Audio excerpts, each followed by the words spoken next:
الله وحده لا شريك له ونشهد أن سيدنا ومولانا محمدا عبده ورسوله أرسله بالحق بشيرا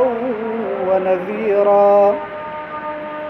وداعيا إلى الله بإذنه وسراجا منيرا أما بعد فأعوذ بالله من الشيطان الرجيم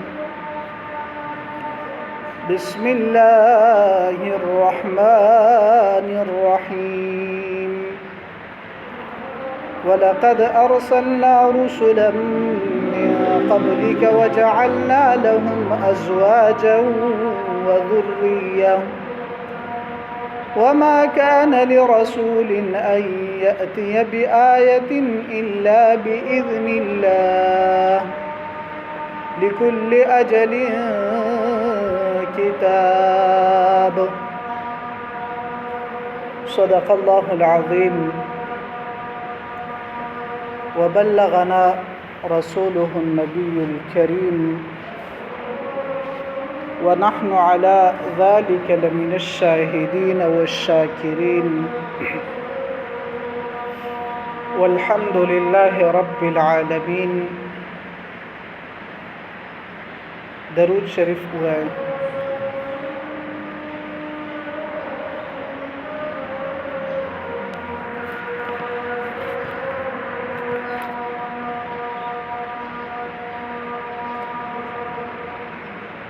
ډیر زیات عزتمند مسلمانانو الله تعالی فضل وکړ چې موږ او تاسو ته الله تعالی په خپل ژوند کې یو بل جمعه او د هغې د عبادت توفیق را نصیب کړ. عزتمندو په تیرو جمعو کې موږ دا خبره ویلی و چې مونږ به د نبی علیه الصلاۃ والسلام سیرت شروع کوو نو د هغې نه مخکې څه ناڅه د عقیدې بحث چې دی نو دا ضروري دی او د عقیدې په هغه بحث کې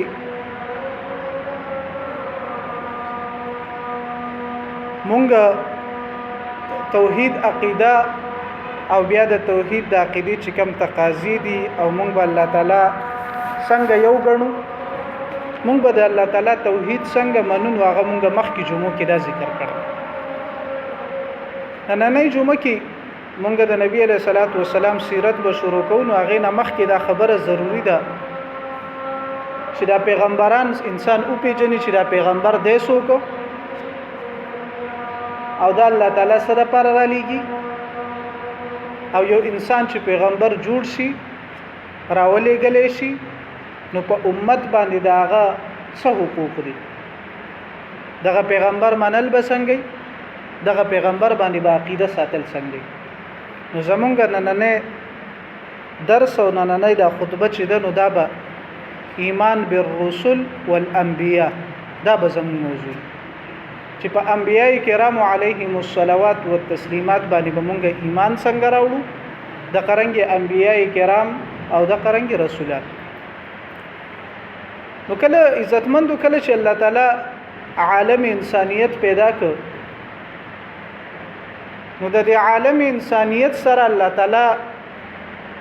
د خپل رابطې د پاره څخه انسانان منتخب کړو، هغه ته مونږ انبیای کرام وایو. د دې انبیای کرام څوک دي؟ دا د انسانانو تعلق د الله تعالی سره د جوړولو د پاره چې کوم خلق الله تعالی په دې انسانانو کې خاص کړي هغه ته سوي لکېږي انبیای کرام. د ټولو نه خبره اول دا خبره ځکه چې د نبی حیثیت په انسان کې سره د قرنګي د نبی او کار دا هم دی چې د انسانان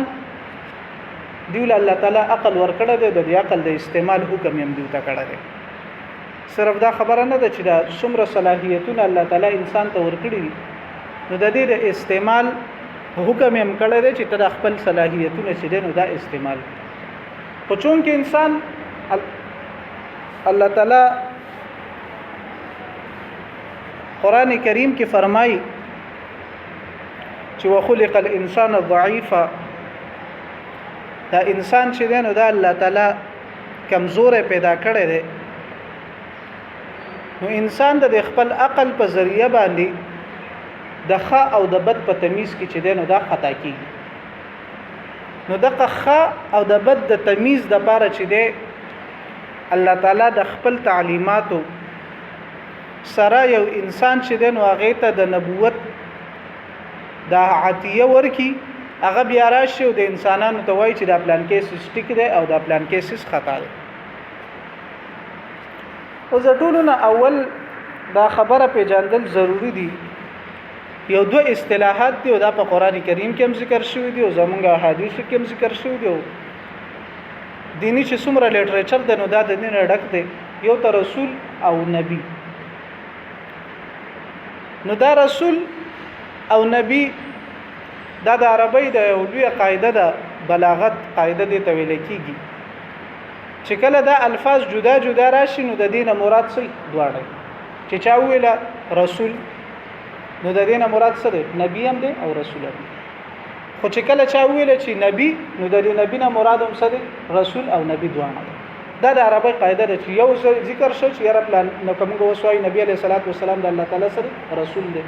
نو دغه نه مراد رسول او نبی دواړه دی یا موږ وایو چې نبی علیہ الصلوۃ والسلام د الله تعالی سره نبی دی نو دغه نه نبی علیہ الصلوۃ والسلام دواړه رسول هم دی او نبی هم دی خو چې کله دا الفاظ یو ځای راشي نو بیا د دې مطلب چې دی نو د کې سلګ معمولی شان فرق شته رسول چې دی دا په دې انبیای کرامو کې هغه انبیای کرام دي چې دیو ته الله تعالی نبوت سره سره شریعت عمر کړی لکه څنګه چې صالح علیه السلام حضرت ابراهیم علیه السلام حضرت موسی علیه السلام د قرنګي حضرت محمد صلی الله علیه وسلم حضرت عیسی علیه السلام دیو ته څه شو الله تعالی ورته نبوت عمر کړه او رسالت عمر کړه شریعت چې کوم نبی له ور کړی شنو هغه ته څه ویل کی هغه ته بیا رسول ویل کی او دا نبوت چې دنو دا عام دی ښا یو سړی نبی کې چې نبی رسول نو خامخه به سي نبی به هم خو چې نبی نو لازمی دا نه ده چې هغه د خامخه سي رسولي ځکه رسول هغه پیغمبر ته او هغه نبی ته ویل کیږي چې هغه له څور کړی شي هغه ته نبوت ورکړي شي او دا نوې شریعت ورکړي شي د قرنګي لکه هارون علیه السلام او د موسی علیه السلام لوی مثال دی موسی علیه السلام هم د الله تعالی نبی او هارون علیه السلام د الله نبی خو موسی علیه السلام په کې څو رسول مو الله تعالی ورله نوې شریعت ورکړه هارون علیه السلام د الله تعالی نوې شریعت نو ورکړه هارون علیه السلام صرف نبی د دې اوس تعداد څومره دی نو یو روایت کې دا راځي چې دا 1,24,000 دي خدای سره موږ څه خبره کوو کم او بیش صح کم او بیش ځکه دا خبره بالکل په صحیح سند باندې مونږ ته نه درا رسیدلی چې بالکل د قدی خدای یو روایت تاسو ده نو دا هغه روایت سند کې لګ معمولی شان اختلاف شته دا غي د وجه نه مونږ چې کله د انبیای کرامو ذکر کوو نو هغه سره سوایو کم او بیش کله دینه کم یم نو زموږ په ایمان دی او کزیات مینو بیا په هغه باندې زموږ ایمان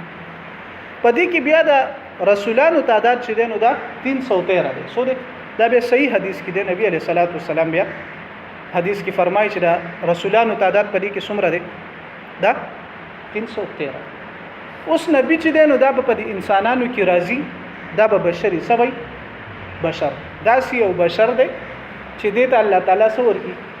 نبوت ورکړي نو نبی لپاره یو خبره بلم ضروری شو چې دا نبی بسې دا به بشري دا به انساني ښه قران کې الله تعالی نبی علیہ الصلوۃ والسلام ته فرمایي د خلکو ته وایا قل انما انا بشر مثلكم زستاسو پشان سم یو پیغمبر یم د قرنګ د مکی مشرکانو به دا اعتراض کوي دا څنګه نبی دی د خو بازار ته امزي خوراکم کوي د قرنګ زړوم بیا کرامو باندې داغي امتونو دا اعتراضات وکول ویره موږ خدا سره مینه منو چې انساني بیا به ویل موږ الله تعالی ولې نبوت نه راکاو نو د ټولو اولنې خبره د بلم د ازدکې چې د نبی سره د انسان او د انسان ولې دی دا د دې لپاره الله تعالی انسان نبی را لېږي چې د نور انسانان څو کی هغه په نقش قدم باندې لاړ شي کوم موږ ته تاسو د فرشتي را لګلي پیغمبران ډیرو خلکو بیا ایمان نه راوړو ولی ایمان نه راوړو یا رجلا خو فرشته د فرشته په شان عمل مونږ کولی شو ځکه فرشته کې راخو د بد صفت نشته هغه ته چې الله تعالی ويفعلون ما يؤمرون الله تعالی ورته څه حکم کوي نو هغه څه کوي اقا خبره اقا احکامات هغه پوره کوي نو دا انسان نه علاوه یو بل مخلوق چې نن هغه د انسانانو لپاره رول ماډل نشي کېږي بل دا چې اشرف المخلوقات څوک دي انسانان نو چې اوس اشرف المخلوقات لپاره یو بل مخلوق نه د پیغمبر راولي نو دا انصاف دی نه دی بعضی خلک دا وایي چې نبی علیہ الصلوۃ والسلام یا انبیاء کرام چې نو دا نور نه دی بل دا بشر نه دی بلکې نور دی نو دا خبره خطا ده ها د انبیاء کرامو یا د نبی علیہ الصلوۃ والسلام دا درجه چې کومه ده نو دا د الله تعالی نه بعد د ټولو نسده اوچته ده فرشتي سری نور دي خدای نبی د نبی علیہ الصلوۃ والسلام درجه سره اوچته نو د نبی علیہ الصلوۃ والسلام په درجه کې د الله تعالی نه بعد دي یا انبیاء کرام په درجه کې د الله تعالی نه بعد ډیر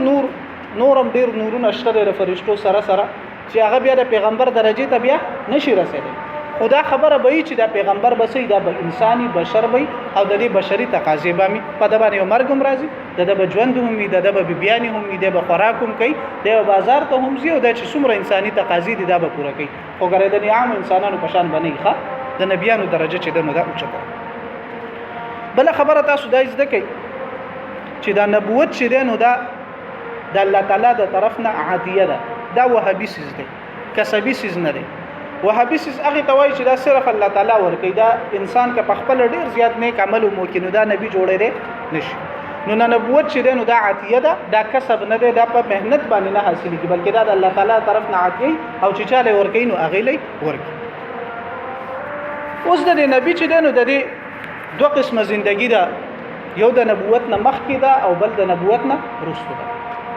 لکه د نبی علیہ الصلوۃ والسلام به مثال واخلو چې سلويخ کاله ژوندۍ د نبی علیہ الصلوۃ والسلام د نبوت نه بغیر تیر شوی د پاغي کې هغه نبی نو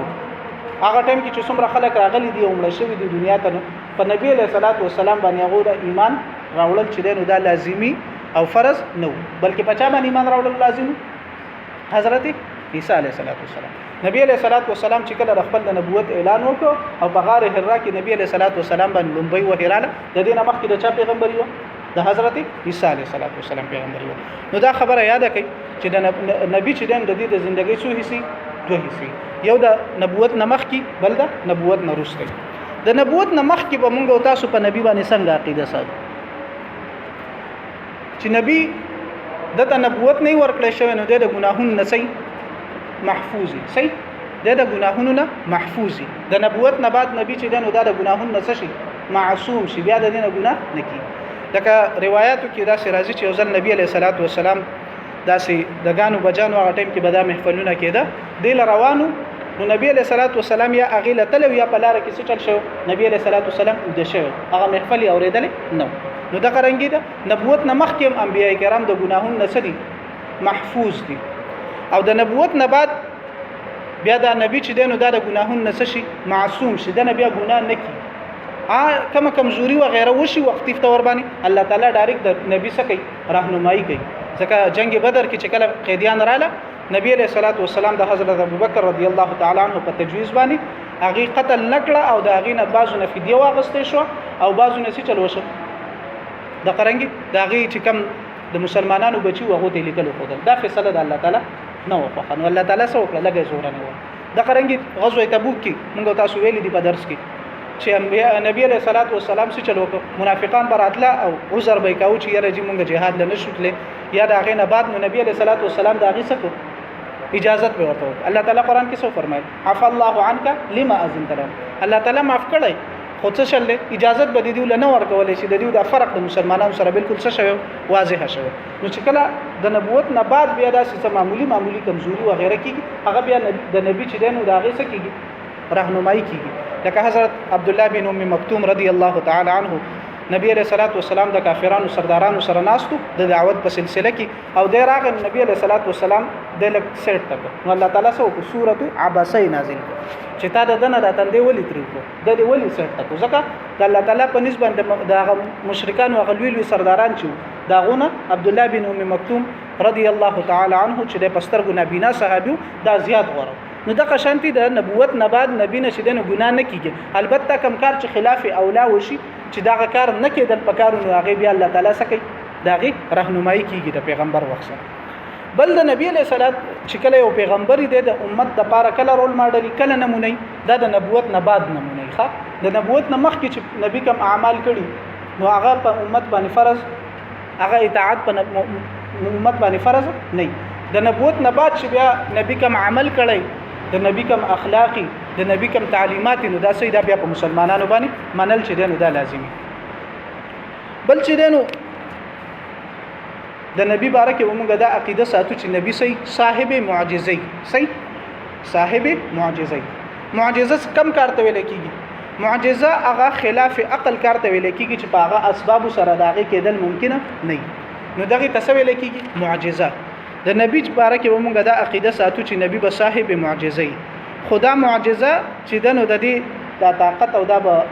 الله تعالی بدل ورکړي ښه د معجزه چې د نو د نبی په اختیار کې نه بلکې دا د الله تعالی د طرف ناغي تسي عطیه او دا مونږ به نبی چې د نو د صاحب معجزه ګڼو کله چې تاسو د تفاسیر ګورئ او د مستشرقینو خاص کر د سید احمد خان د یو تفسیر لیکلی تفسیر احمدی تقریبا 15 سپاری د لیکلي دي سورته اسراء پوری هغه کې بیا د بعض زینو کې چې دا کم د قران چې د نو د ساينس نه ثابتولو کوشش کړي نو د موسی علیه السلام کوم معجزه چې د کنه الله تعالی ورته فرمای فضرب بعصاك الحجر ته خپل پر عصا باندې سو کړه کانی هوا نو هغه د دینه سمانه غسته تک امساواله په دې باندې رو لاړ شي سوشه امساواله په دې باندې لاړ شي هغه بیا دلته دا معنی کړی دا نو دا معنی هغه ولې کړی دا ځکه هغه عقل پرست خلق دي سړي نو دا معجزه چې دنو دا د عقل نه خلاف خبره د قرنګ هغه چې بیا کله سوره اسراء ته رسیدل دی هغه تقریبا د خپل ټول تفسیر د یو معراج د واقعې د بوتلان د لپاره چې دینو هغه ذکر کړی دی بیا په حدیثو کې چې کوم اختلافات و غیره لک ډیر راغلي دي هغه بیا خپل یو دلیل جوړ کړی دی او د هغه په ذریعہ باندې هغه وایي چې واقعې د معراج نه ده شوی نو دا سه عقل پرست خلک به بعضی تاسو به مطالعه کوي سکولونه ویلي دي تعلیم یافته خلک نو چې تاسو ته بعضی ځکه دغه زینه دغه خلک تاسو چرته دوکه نه کی د نبی بارکه ومغه د عقیده هم ساتو چې د بسې صاحب معجزه به هم خلاف عادت چې کم کارونه کیږي هغه په څلور قسمه دي هغه څو قسمه باندې خلاف عادت کارونه کیږي چې دا د عقل نه خلافي اسباب بلا اسباب چې کم کارونه کیږي هغه کې یو ارهاس دی یو معجزه ده یو کرامت ده او یو اهانت ده کم دي ارهاس څه شي ارهاس دویم نمبر معجزه دریم نمبر کرامت څلورم نمبر اهانت ارهاس چې ده نو دا د نبی نه صادری کې خو چې کله ورته نبوت نه ملاو شي لکه نبی علیہ الصلوۃ والسلام فرمای چې زبا په یو لار باندې تلم نو کانه واغې به ماته سي چلتاو د نبوت نه مخکې هم سلام ته نو دا د نبی علیہ الصلوۃ والسلام هغه ارهاس دا د نبوت نه مخکې د قرنګ نبی علیہ الصلوۃ والسلام یو ځل د شام په سفر باندې روانو نبی علیہ السلام په لار کې د شو ونی راغلی او په نبی علیہ الصلوۃ والسلام سورې کړه نو دې ته څه ویل کېږي ارهاس دې ته معجزه نه ویل کېږي چې کله دا پیغمبر د نبوت نه مخکې د قرنګ دویم نمبر معجزه ده چې دا کله نبی ته نبوت میلاو شنو معجزه او د معجزاتو د نبی علیہ الصلوۃ والسلام او د عیسی علیہ الصلوۃ والسلام د قرنګ قران کریم کې د مختلف انبیاء کرام مختلف معجزات ذکر کړل شوی هغه کې مشهور معجزه لکه نبی علیہ الصلوۃ والسلام په اشاره باندې چلو شو سپوږمۍ دوه ټوکړې شو عیسی علیہ الصلوۃ والسلام به د ابرص مرض برګې مرض بچ پچاو دا به داغه په دغه سره الله تعالی حکاو د قرنګ هغه به مړی راځوندي کول داسې معجزات چې دي نو دا بیا د نبی نه د نبوت نه بعد صادري بل نمبر 6 چې کوم خلاف عادت کیږي نو هغه تسویل کیږي کرامت او دا د اولیاء او صادری کی خدا د چا په اختیار کې نه بلکې الله تعالی د طرف نه شي یو ولی او د هغه د لاس نه داس یو خلاف عادت کار چې دینو دا وش نو دا څه دریم نمبر شي څلورم نمبر چې دینو اهانت څه شي سپکاوي دا چې کوم دروغجن نبی کنه او هغه یو خبره وکي او هغه خلاف هغه یو کار وشي خلاف عادت خدای په کې څه وشي بیزتی وشي نو دې ته څه ویل کېږي اهانت ویل کېږي لکه یو ځل په مدینه کې داسې چل شوی چې یو کوی کې وبکه می شوی یا زمزم کو یو باغی کې وبکه می شوی نبی علیہ الصلوۃ والسلام ته صحابه کرام رااله نبی علیہ الصلوۃ والسلام ته ویل دغه شان کوی کې وبکه می شوی نبی علیہ السلام ور خپل تیر ورکو دا ورته وګرځي وبه بچ شي راضیات بشي پوره بشي صحابه کرام لاړو تیر وګرځاو او وبچ دین واغه شوی را پوره شو بیا یو ځل داسې چلو شو مسیلمه کذاب دا اولنې هغه دروغجن انسانو چې د نبوت دعوه کړي نو هغه د چې په کوم علاقه کې ونه الته په کوی کې وبو وچ شوی هغه تاسو کو کله چې د کوی کې وبو وچ شینو یا کم شي نو د مدینه هغه محمد صلی الله علیه وسلم هغه څه چل کړو تاسو ته داسې خبره معلوم ده نو هغه ته خلکو ته معلومه هغه ویلې یاره جی ځل داسې چل شوی چې په کوی کې وبکه می شوی خلک لاړه نبی له صلوات والسلام ته ویل او هغه ور خپل تیر ورکو هغه ورته وګورځا او بس شو راضیات شو هغه هم د څه چل وکوي زې زم پیغمبر ما خپل تیر راوغه خلکو له ورکو دا ورشه هغه کوی کې گزار هغه لاړه او کوی کې گزار کو هغه بس شو مکمل وچی شو څه شو مکمل وچی شو نو دا هغه د پدیب سره داغه څه چلو شو داغه اهانت او بیزتی وشو نو دا یو کار چې هغه د غیر نبی یا دروغجن انسان نه داسې خلاف عادت وشي او داغه سره څه چلو شي هغه داغه پکې نور هم بیزتی وشي نو دې تسویل کیږي اهانت خلاف عادت څو کارونه دي ارهاص معجزه کرامت او اهانت ارهاص چې نبی ته نبوت نه میلاو شوی داغه نه مخ کې داغه نه سکار خلاف عادت صادر شنده تسویل کیږي ارهاص معجزه چې د نبوت نه بعد د نبی د لاس نه یو داسې کار صادر شي چې هغه خلاف عادت نو هغه تسویل کیږي معجزه چې د الله تعالی یو نیک انسان یو داغه د لاس داسې یو خلاف عادت کار وشي هغه تسویل کیږي کرامت او چې یو دروغجن انسان یو داغه د وجه نه داسې یو کار وشي او داغه سره داغه نورم بیزتی وشي د تسویل کیږي اهانت نو دا څلور کارونه دي د نبی باره کې به مونږ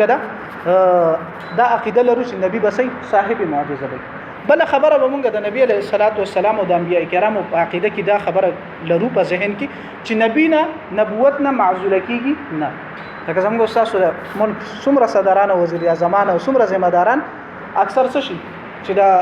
سیستم ور سره دغه نه نو هغه بیا سکی معزول کی نو نبی چې دینو د دین نبوت ختميږي نه په اخره زمانه کې به حضرت عیسی علیه السلام یو ځل بیا د دنیا ته راکوزيږي او هغه به د نبی علیه السلام په شریعت باندې بسکی عمل وکي او د نبی علیه السلام په دې امت کې به حسابيږي او هغه به یو نیک حاکم بادشاہ داغه حواله سره بل خبره داسې مشوره شوې ده چې هغه به د جزیه حکم دا ټیکس چې ده کنه خلک وایي دا بسکی منسوخ کوي بل خبر تاسو اوریدلې هغه به د جزیه دا ټیکس دا حکم چې ده نو دا هغه نه منسوخ کوي بلکې د عیسی علیه السلام چې کله دنیا ته راشي دوباره نو هغه د لاسه به د ټوله دنیا فتح شو دا ټوله دنیا به مسلمانان شي نو بیا د مسلمان نه ټیکس اغستل شته نشته نو دا هغه ټیکس اغستو ما دغه نشته مصدر نشته داسې زین نشته چې داغه نه مونږ ټیکس واخلو نو په هغه زمانه کې بیا ټیکس ورکول نه داغه نه مخکې چې کوم اسلامي حکومتونه دا به چې کافر ملک باندې قبضه وکي او هغه خلک ایمان را نوړي داغه نه بیا ټیکس اغسته کیږي بل خبره ده چې ایمان په انبیای کرامو نو د نبی علیہ الصلوۃ والسلام دا چې کوم قران او حدیث کې کوم انبیای کرامو نمونه ذکر دي نو په دې باندې په نوم باندې ایمان راوړل لازمي سبي چې انسان تبع علم کې ورسې کنه چې را پلان کې د الله تعالی څو نبی لکه آدم علیه السلام څو د الله تعالی نبی ابراهیم علیه السلام د الله تعالی نبی اسماعیل علیه السلام اسحاق علیه السلام داوود سليمان عیسی موسی علیهم الصلوات والتسلیمات دا ټول د انبیای کرامو نو چې کله انسان ته یو صحیح تاریخ سره یا حدیث سره یا قران کې کوم نمونه ذکر دي نو هغه پیغمبرانو کې او انسان په علم کې راشي نو هغه پیغمبرانو باندې په نوم باندې ایمان شي دا به لازمي ښه هغه باندې موږ باینم ایمان راوړو د قرانګي د کوم انبیای کرام او د رسولانو ذکر چې په قران او حدیث کې نشته او هغه دنیا ته الله تعالی را لېږلي دي نو هغه باندې به زموږ استادو عقیده به خو مونږ ته نمونه نه دی معلوم نو مونږ تاسو به څنګه عقیده ساتو چې څومره انبیای کرام او رسولان الله تعالی را لېږلي په هغه ټول باندې زموږ سره ایمان ده بل دا چې مونږ په ایمان کې فرق نه کوو څومره ایمان چې زموږ په نبی علیه السلام دی چې دا الله تعالی پیغمبر دی د قرانګي زموږ استاد سره په ابراهیم علیه السلام په آدم علیه السلام هم زموږ اقوم را یقین دی چې دا سړي دا د الله تعالی انبیای کرام دي د قرانګي چې څومره نور انبیای کرام تیر شوی دي هغه ذکر په قران حدیث کې نه دی شوی لکه الله تعالی په قران کې فرمایي منهم من قصصنا عليه ومنهم من لم نقصص عليه دي کې بعضي انبیاء کرام واقعیات بیان کړی شوی دي په قران کې او بعضي نه دي چې دا کوم دی او کنه دي هغه ټول باندې زموږ یو شان دی ایمان دی که چېرته د چا په ځل کې لکه په ایمان کې فرق راغی نو دا ایمان بیا معتبر نه دی خو په نور ټول انبیاء کرامو باندې به موږ اجمالی ایمان راوړو چې دا څه د الله تعالی حق پیغمبرانو زموږ په سره ایمان دی په نبی علیه السلام باندې به زموږ ایمان تفصیلی نبی علیه السلام چې څومره موږ ته حکم کړی دی نو پاغه باندې به موږ عمل کوو چې څنګه چې منع کړو او د نبی علیه السلام چې د څومره سیرت ته څومره اخلاق دي دا به موږ تاسو خپلو د قرنګي په انبیای کرامو کې بعضي اولو العزم لوی درجه ول انبیای کرام دا غي ذکر په قران کې شوی دی لکه حضرت موسی علیه السلام حضرت ابراهیم علیه السلام وغیرہ د قرنګي درجات چې دینو دام د انبیای کرامو مختلف درجات هم شته درې مسیپاره چې دینو دا په دغه آیات باندې شروع کیږي تلک الرسل فضلنا بعضهم على بعض دا ډله د انبیای کرامو ده چې د کی مونږه بعضو له په بعضو باندې فضیلت ورکړی دي نو درجات د انبیای کرامو چې دینو دا په یو بل باندې شته دي خدا به موضوع بحث به مونږ نه جوړو ښه چې یاره دا پلان کې نبی غوړو او کدا پلان کې نبی غوړو لکه یو ځل یو مسلمان او داغه د يهودي سره دغه هغه ورته چې موسی عليه السلام غوړه دی او نبی مسلمان ورته ویل چې دا نبی عليه السلام غوړه دی نبی عليه السلام ویل چې تاسو به دا بحث نه کوئ خو عقیده به موږ تاسو دا ساتو چې د انبیای کرامو درجات چې دي نو دا شته دي او زموږ استاد عقیده به سي چې نبی عليه السلام دا غټول انبیای کرامو کې څه دي د ټولو نه زیات افضل پیغمبر دی او حدیث کې یو حدیث دا هم شته دي په مختلف سندونو سره ذکر شوی دی چې نبی عليه السلام فرمایلی چې تاسو به یونس علیه السلام چې دا غپلار سره متا نو وی یونس ابن متا باندې به زما فضیلت چې نو دا به تاسو نه بیانوي نو موږ تاسو کله د انبیای کرامو ذکر کوو کنه نو دسی بنوي چې یاره دا به موضوع نه جوړو چې یاره زمونږ پیغمبر افضل دی او کا دا بل پیغمبر افضل دی لکه خاص کر زمونږ د افغانان حضرات چې دیو لکه هغه وسیو لږ وخت مخکې کستا په حسن هغه یوسف علیه السلام او د نبی علیه السلام د حسن موازنه کړې ده کنه چې خلکو غوتی پرې کړی دي نو صحابه کرامو په سرونه شیندلې دي نو دا زموږ استاد اکثر زموږ استاد د افغانانو موضوع بحث سي دا د نبی علیه السلام او د یوسف علیه السلام د حسن سره موازنه کوي راځي یوسف علیه السلام نه سره نبی علیه السلام زیات خسته دي او بیا په هغه کې غنات کې چې هغه کوم مختلف الفاظ ذکر کین او هغه کې د یوسف علیه السلام په حسن باندې د نبی علیه السلام حسن بیانې او هغه کې تنقیس د یوسف علیه السلام کې سکیږي کمه کیږي نو موږ تاسو دا عقیده ده چې نبی علیه السلام نه بل خسته پیغمبر نو د نبی علیه السلام نه بل افضل پیغمبر دنیا ته نه راغله دا د الله تعالی اخیری نبی دی او اخیری نبی چې نو دا سره افضل دی خدا به مونږ بیا په پیغمبرانو کې به بیا د سینه کو چې یاره ګوره نبی علیه السلام زیات خسته او یوسف علیه السلام زیات خسته نبی علیه السلام زیات بهادر او موسی علیه السلام زیات بهادر دا به زموږ استاد موضوعي بحث به نه البته دا چې درجات به چې دینو دا به مونږ د انبیای کرامو منو د قرنګي بیا چې کله نبی ته نبوت ورکړې شي نو بیا په هغه باندې بیا چې دینو اخره کې ایمان راوړل چې دا لازمي دي نو زموږ استاد د نننی تقریر خلاصه دا و چې نبی چې دینو دا یو انساني چې الله تعالی د ښه او د بد د تمیز د پاره د دنیا د انسانانو د راهنمایي د پاره را لګلې خدا سي سړی ښه خزو کې وسه پوره پیغمبران نه دی راغلي د قرنګي یو نبی یو رسول هغه ته وایي چې هغه ته جدا شریعت ورکړی شي او نبی چې کوم ته نبوت ورکړی شي نو بیا د رسولانو تعداد چې دین د 313 ده د صحیح حدیث نه ثابت ده او د انبیای کرامو تعداد د 1,24,000 ده خو د سند کې د حدیث وغیرہ د روایت لک کلام شته ده نو موږ تاسو هغه سره سوي کم او بیش خبره کوو د قرنګي نبوت چې دین دا یو عطیه سیز ده دا په مهنت باندې انسان ته نه ملوي دا د الله تعالی د طرف نه یو وهابي سیز ده د قرنګي پیغمبر چې ده دا د نبوت نه مخکې محفوظ دي د ګناهونو د نبوت نه بعد د معصومي او د امت د لپاره رول ماډل او نمونه بل خبره مونږ پکې دا وکړه چې نبی له پیغمبران چې دین دا صاحب اصحاب معجزه دي نبی چې دین دا به صاحب معجزه بل خبره مونږ دا وکړه چې نبی چې دین دا معزوله کیږي نه د دین پیغمبري نه ختميږي هغه کې مونږ د حضرت عیسی علیه السلام مثال ذکر کړ چې د نبی علیه السلام په امت کې ځل بیا قیامت ته نږدې راځي وکاله یا سلوخ کله سره روایت کې مختلف روایتونه راځي خدا عیسی علیه السلام چې کمزور نبوت د هغه به ختميږي نه بلکې هغه نبوت به باقی خو چې د امت کې کله راځي هغه بیا د نبی علیه السلام په دغه باندې چې شریعت باندې به عمل کوي د قرنګي موږ په انبیای کرامو باندې ایمان راوړو په نور به زموږ اجمالی ایمانی او په نبی علیه السلام به زموږ ایمان تفصیلی د قرنګي انبیای کرامو کې د بازو درجات شته زموږ استاد د عقیده ده چې نبی علیه السلام د ټولو انبیای کرامو نه سره افضل له خو موږ به موضوع بحث بنا دا نه جوړو چې رقم نبی زیات خسته او یا کم نبی داسیو دا به موږ بحث بنه جوړو نور زموږ استاد عقیده ده چې نبی علیه السلام اکمل نبی د ټولو نه زیات فضیلت والا نبی دی الله تعالی دې وکړي چې موږ تاسو ته په دې خبرو د زده کولو نور ته د رسولو او د عمل کولو توفیق را نصیب کړي واخر دعوانا ان الحمد لله رب العالمین